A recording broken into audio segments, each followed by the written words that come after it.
So like MJ, with Prince, I didn't work directly with him.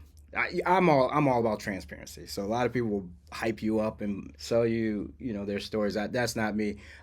This was throughout the golden era times that I've actually met these artists and or worked with them. But with Prince, well, first of all, let me put it this way.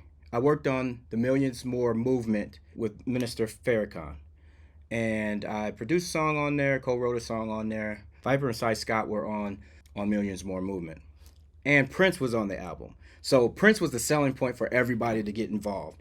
And because I was signed to Dallas Austin, I had that opportunity to get in on the ground floor. This was in Atlanta, and Minister Farrakhan's son came and commissioned everybody to work on the project.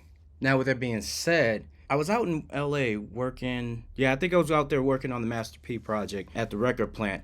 And after the studio session was over, we went to some club. It might have been called the Warehouse or something like that, but we were in VIP. Now, Dallas and Prince were pretty cool, and Prince knew of Dave Gates, which was Dallas's production manager at the time. I think he ran also part of the label. But nonetheless, we're in VIP out in LA. So Dave had introduced me to Prince. And, of course, I was humble. And I was like, just really just going crazy because Prince and Michael Jackson are my favorite two artists. So I learned a lot from Prince as I was studying growing up. And I was telling him that. It's like, look, I've learned so much from you. Thank you very much. And we were in the balcony, but the balcony wasn't that high. It was kind of just maybe like 7 feet up from the ground, and then there was the dance floor. But you couldn't get to the VIP section. You have to go through the secret door and come through this little pathway just to get to where we are.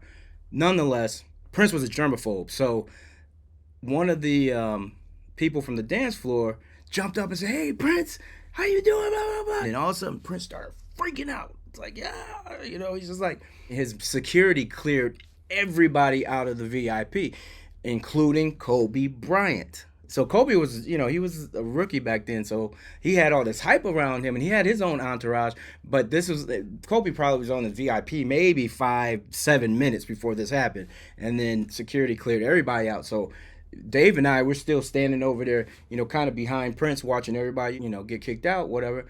And so we're just sitting there chilling, and then all of a sudden the security's like, "Oh yeah, y'all gotta go too," and we was like, "Oh, but we were Prince." And Prince turned like stone cold, ice cold, baby. He turned ice cold, and all of a sudden it's like he act like, what I mean, he didn't know us or whatever, but we was like, all right, man, out of respect. And then we left the VIP area, but that was my interaction with Prince.